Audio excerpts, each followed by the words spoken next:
तो नमस्कार, प्रणाम। मैं विकास राय विशु। साथियों, मैं मौजूद हूँ उत्तर प्रदेश के गाजीपुर जिले में। गाजीपुर में एक गांव लगता है बैपुर। बैपुर देवकली गांव। साथियों, इस गांव में एक लड़की जो अपने माँ के घर आती है और आते ही उसकी हत्या कर दी जाती है। लेकिन हत्या की वजह जब सामने आती है तो वाकई में वो बेहद हैरान कर देने वाली होती है। एक लड़की जिसका नाम रिनिता यादव रहता है। बेहद ही गरीब परिवार की लड़की। आप मेरे पीछे देख पा रहे होंगे, ये उसका घर है, यहीं पर रहती थी और उनके पिताजी हैं, उनका परिवार है और यहीं पर रहकर यहाँ से कुछ दूर एक स्कूल पढ़ता है, उसी में वो पढ़ाई लिखाई करती थी। इसी दौरान उसके पिताजी ने उसको एक फ़ोन देते हैं और फ़ोन से अक्सर पढ़ाई के दौरान वह सोशल मीडिया पर बातचीत करने लगती है, एक्टिव हो जाती है और सोशल मीडिया के जरिए वह एक राजू यादव के नाम के लड़के से बातचीत करने लगती है। हालांकि हकीकत कुछ और ही निकल कर आती है। राजू यादव नाम के लड़के से वो बातचीत करने लगती है और उसी दौरान रिनिता यादव को राजू यादव नाम के लड़के से प्यार हो जाता है। कुछ दिन और प्रेम प्रसंग चलता है, लेकिन इसी दौरान रिनिता यादव अपने घर वालों को बिना बताए ही अचानक से घर से गायब हो जाती है। अगले दिन जब सुबह होती है तो घर वालों को पता चलता है कि उनकी लड़की घर पर नहीं है। छानबीन करते हैं तो पता चलता है कि वह किसी से फ़ोन पर बातचीत करती थी, उसके साथ वह घर छोड़कर चली गई है। बाद में रिनिता यादव खुद बताती है कि वह एक राजू यादव नाम के लड़के के साथ प्रेम प्रसंग में है, उसके साथ शादी करके वह मुंबई आ गई है और उसके साथ ही जीवन गुजर बसर करेगी। कुछ समय और गुजरता है, तकरीबन 6 से 7 महीने कह लें, साल भर कह लें, दोनों साथ रहते हैं। सब कुछ अच्छा चल रहा था। रिनिता यादव को पता था कि वह उनकी जाति बिरादरी का लड़का है, राजू यादव नाम है। उसके साथ वो कुछ दिनों तक तो खुश रहती है, लेकिन जैसे समय बीतता जाता है, रिनिता यादव के साथ अब धीरे धीरे अत्याचार बढ़ता जाता है। सोशल मीडिया से शुरू हुई मोहब्बत और जो उसके पीछे की जो सच्चाई थी, राजू यादव के चेहरे के पीछे की जो सच्चाई थी, जो दरिंदगी थी, जो उसके पीछे की जो हकीकत रहती है, वो अब धीरे धीरे खुलकर सामने आने लगती है। जैसे ही प्यार पुराना होता है, कुछ दिन पुराना होता है, अब वह रिनिता यादव को मारने भी लगता है, पीटने लगता है, गला दबाने लगता है। धीरे धीरे रिनिता यादव बार बार उसे पूछने की कोशिश करती कि ऐसा क्यों कर रहे हो, तो बार बार वो कहता है कि एक काम करो कि तुम धर्म परिवर्तन कर लो। यानी कि रिनिता यादव अभी समझ भी नहीं पाती है कि आखिर उसका यह पति जो राजू यादव है वह चाहता क्या है, वह धर्म परिवर्तन की बात क्यों कर रहा है, वो मुस्लिम बनाने की बात क्यों कर रहा है। लेकिन अभी भी वह समझ नहीं पाती है। ज़्यादा उसके तार अत्याचार बढ़ता है, राजू यादव उसे मारने पीटने लगता है, तो वह वहाँ से छुपके से, चोरी छुपे, बिना राजू यादव को बताए वो अपने माँ बाप के पास फिर से पुनः वापस लौटकर घर चली आती है। और उनके पिताजी मौजूद हैं, भाई मौजूद हैं, माँ भी मौजूद हैं और यहाँ पर वो आकर रहने लगती है। इसी दौरान फिर से राजू यादव को पता चलता है कि उसकी पत्नी प्रेमिका मुंबई से घर जा चुकी है, तो वह मुंबई से कई हज़ार किलोमीटर दूर सफ़र करके फिर यहाँ आता है और यहाँ परिवार के कुछ लोग मौजूद रहते हैं। उस समय वो यहाँ आता है और बात करता है कि मैं अपनी पत्नी को यहाँ से लेकर जाऊँगा, तो इनके पिताजी मार पीट कर उसको भगा देते हैं, यह कहते हुए कि तुम यहाँ से चले जाओ। वह चला भी जाता है। फिर अगले दिन रिनिता यादव घर में इसी सेट के नीचे मौजूद रहती है, पुआल पड़ा रहता है, वहीं सो रही होती है। तभी उसको पता चलता है कि घर में कोई नहीं है। अकेला पाकर वह आता है और उसकी हत्या कर देता है। बेरहमी से हत्या करने के बाद साथियों वह यहाँ से भागने की कोशिश करता है। तभी गांव के कुछ लोग मौजूद रहते हैं जिन्हें पता चलता है कि इसने रिनिता यादव की हत्या कर दी है। उसके बाद उसे पकड़ लिया जाता है, प्रशासन आती है, उसे गिरफ्तार करके ले जाती है। उसके बाद पता चलता है कि वह राजू यादव नहीं बल्कि एक ऐसा बहरूपिया था, ऐसे कौम से था जो धर्म परिवर्तन कराने का काम करता था। तो आइए उनके परिवार से जानते हैं कि पूरी हकीकत क्या है। तो हमारे साथ मौजूद हैं रिनिता यादव के पिताजी। आपको पता नहीं था कि जो राजू यादव है वो एक बहरूपिया है, वो एक मुस्लिम समुदाय से है जो धर्म परिवर्तन कराने का काम करता है? नहीं, हमको नहीं पता। नहीं पता था। नहीं। अच्छा, तो जब वो घर से लेकर गया था उस समय तो आपको पता चला होगा, पुलिस केस वगैरह कुछ आपने किया होगा? हाँ, पुलिस केस गए थे। हाँ, पुलिस केस हुई थी तो फिर पुलिस लेकर आई थी? पुलिस लेके नहीं आई थी, फिर दोबारा आया था वो अच्छा, दोबारा फिर से आया लड़की था। लेके। लड़की यहाँ 1 मिनट रही, आई तुरंत पुलिस आया, लगभग लड़की को लेके चला गया। अच्छा, कोतवाली कोतवाली लेकर चला। कोतवाली फिर वो यहाँ से छोड़ के चल गया, तो पता पाया कि हम लड़की कोतवाली गए, तो वो कोतवाली गया, वो बंद हुआ। अच्छा अच्छा, तो हम लड़की को पहले जमानत कराए। तो लड़की को आप अपने पास ही रखे थे, घर पे ही रखे थे, जी तो फिर दोबारा लड़की चली गई उसके साथ। जी। अच्छा अच्छा, समझाने की आपने लड़की को कोशिश नहीं की, रिंटा यादव को? बहुत समझाए, लेकिन वो समझने को तैयार नहीं हुई। नहीं फिर से वो चोरी छुपे चली गई। चली गई। अच्छा, तो उसके साथ जब जुल्म हुआ तब वो वापस लौट कर आई। जी।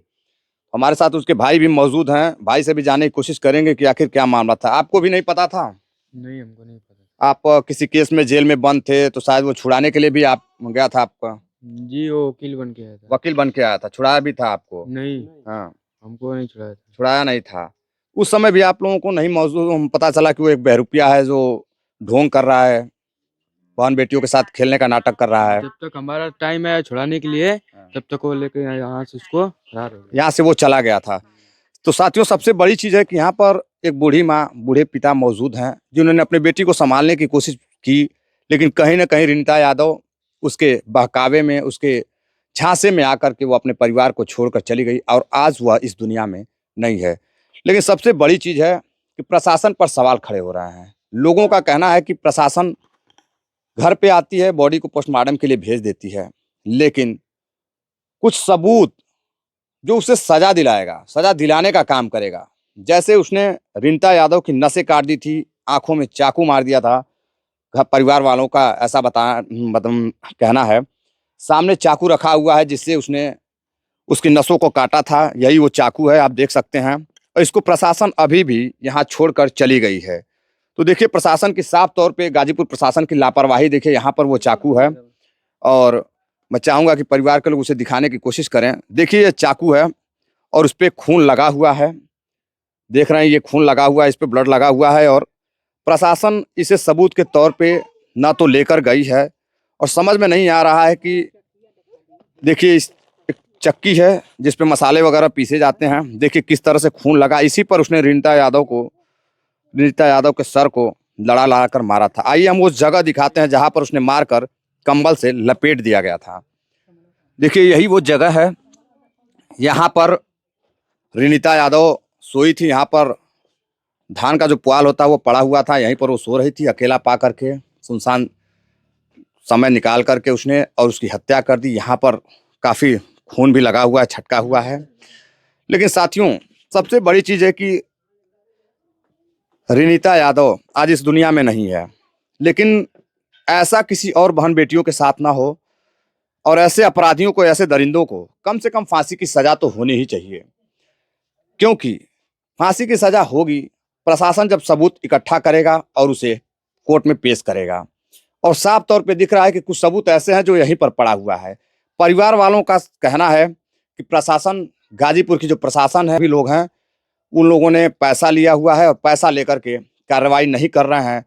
तो अगर कार्रवाई नहीं होती है तो एक ऐसा दरिंदा जो हमारे समाज में बहरूपिये के रूप में घूम रहा है, इंसान के रूप में वह एक भेड़िया है, जो बहन बेटियों को अपना शिकार बना रहा है। अलग अलग जातियों का बन करके वह ऐसी अलग अलग जातियों के लड़कियों को फंसाता है और फंसाने के बाद फिर उन्हें इस तरह की बहकावे में लेकर के, प्रेम प्रसंग में लेकर के या ऐसी घटना को अंजाम देता है, ऐसी दरिंदगी को अंजाम देता है जिसको सुनने के बाद रोंगटे खड़े हो जाते हैं। तो यहाँ पर कई लोग मौजूद हैं। प्रशासन ये जो सबूत वगैरह है, जो चक्की उक्की है, खून वगैरह लगा है, जो चाकू है जिससे उसने मारा भी है, प्रशासन क्यों नहीं लेकर गई? आप लोगों ने प्रशासन को दिखाने की कोशिश की? प्रशासन को दिखाए थे। हाँ, तो एक ईंट था, जिस ईंट पे रख के उसको कूचा था, वो बस खाली ईंट ले गए। सिर्फ ईंट लेके गए, जी। जिससे नसें वगैरह काटी गई वो नहीं ले गए, पुलिस लेकर नहीं गई। वो चाकू, वही जो चाकू था जो हम दिखा रहे थे, जी वही चाकू। बस सबूत के तौर पर सिर्फ प्रशासन यही लेकर गई थी। जी, प्रशासन से आप लोगों ने ये नहीं कहा कि ये सबूत लेकर जाइए, आप कोर्ट में पेश करिए ताकि उसको फांसी की सजा हो ऐसे दरिंदे को? कोशिश की है, बाकी वो बोले कि अभी इसको रख दो, अभी नहीं लेकर जाना है। तो क्या लगता है कि प्रशासन जो है कि मिली हुई है ऐसे अपराधियों से या ऐसे लोगों से? जी, आप कोई नहीं लेके जा रहा था, मतलब मिली हुई तभी तो। उनके पिताजी, इनका साफ तौर पे कहना है कि प्रशासन मिली हुई है और और सबूत यहाँ पर छोड़ करके गई है और कुछ आगे की कार्रवाई नहीं हो रही है। उसको गिरफ्तार तो हालांकि कर लिया गया है, जेल भेज दिया गया है, लेकिन सबूत अगर घर में रहेंगे तो उसे सजा कैसे मिलेगी? यहाँ से बस मट्टी तंगी खन के ले गल, पुआरा काट के ले गल, वहाँ खून लगल और ये कुल छोट से लगल। सब कुछ छोड़ के चले गए। हाँ। चाकू वगैरह यहाँ पर है, कोई- प्रशासन नहीं लेकर गए नहीं। जिससे हत्या किया गया। नहीं वो नहीं ले गए। तो कहा जाता है कि अपराध की दुनिया में जो है कि अगर अपराधी को पकड़ना है और उसे जेल भेजना है, सजा दिलाना है, तो कहीं ना कहीं सबूत चाहिए। और हमारा जो संविधान है, जो नियम कानून है, रूल्स हैं, वो यही कहते हैं कि सबूतों के आधार पर ही एक गुनहगार को सजा मिलेगी। और जब सबूत मौके से पुलिस प्रशासन नहीं लेकर जाएगी तो फिर एक अपराधी जो कल को छूट कर निकलेगा, बेल पर बाहर आएगा और आने के बाद कहीं ना कहीं फिर परिवार को धमकी दे रहा है कि किसी को नहीं छोड़ेंगे, सबको मार डालेंगे। तो फिर अगर ऐसा करता है छूट कर आने के बाद, तो फिर प्रशासन क्या जवाब देगी? आप लोगों को धमकी भी दी थी? ये हमको धमकी दी थी 5 आदमी के मारेंगे, केहू को नहीं छोड़ेंगे। किसी को नहीं। और कोतवाली में जीप भी रहा था अभी। कोतवाली में पुलिस के सामने ये जीप दिखा रहा था और थपड़ा दिखा रहा था कि मारेंगे, और प्रशासन कुछ भी नहीं कर रही थी। बताइए, ये उनके भाई साहब हैं, इनका कहना है कि कोतवाल साहब और वहाँ तमाम प्रशासन के लोग मौजूद थे, उनके सामने भी वह जीभ निकाल रहा था और हाथ दिखा रहा था कि सबको मारेंगे, जी और प्रशासन शांत थी बिल्कुल। जी। क्या लग रहा है आपको, क्या कहना चाहेंगे प्रशासन के लिए आप? प्रशासन के लिए यही बोलेंगे कि मतलब कि वो फांसी की सजा दे। फांसी की सजा उसे मिलनी चाहिए ऐसे दरिंदे से। तो क्या लगता है कि अगर वो छूट कर आता है तो आप लोगों को डर है कि कहीं ना कहीं आप लोगों को भी मार डालेगा? मार ही डालेगा सर, आप कोई नहीं रहे घर पे, अगर कोई अकेले सो जाएगा तो रात में आके किसी को मार ही देगा। किसी को मार देगा। तो पूरे परिवार को डर सता रहा है कि वो फिर से छूट कर आएगा। अभी तो उनकी बहन बेटी को उसने मारा है, कहीं ना कहीं छूट कर आएगा दोबारा तो इनके परिवार को भी मार डालेगा। इसलिए मैं चाहूँगा कि प्रशासन और माननीय योगी जी से कि कहीं ना कहीं ये जो परिवार है, इस परिवार को न्याय मिलना चाहिए और बड़ी से बड़ी कार्रवाई करके उसे बड़ी सी बड़ी सजा, फांसी तक की सजा जरूर उसे मिलनी चाहिए, ताकि ऐसे दरिंदे हमारे समाज में दोबारा किसी भी घटना को अंजाम देने से पहले 100 बार जरूर सोचें। तो साथियों, अपना प्यार दीजिए, सपोर्ट दीजिए और कमेंट कर जरूर बताइएगा कि ऐसे अपराधियों को क्या सजा मिलनी चाहिए और क्या वाकई में गाजीपुर की प्रशासन कहीं ना कहीं फेल होती नजर आ रही है और ऐसे अपराधियों के खिलाफ जो है सबूत इकट्ठा करने में कहीं ना कहीं लापरवाही बरत रही है, या फिर इसमें हिला हवाली की जा रही है। एक बार कमेंट कर आप लोग जरूर जो है बताने की कोशिश करिएगा। मिलते हैं एक और नई घटना के साथ, तब तक के लिए जय हिंद, नमस्कार।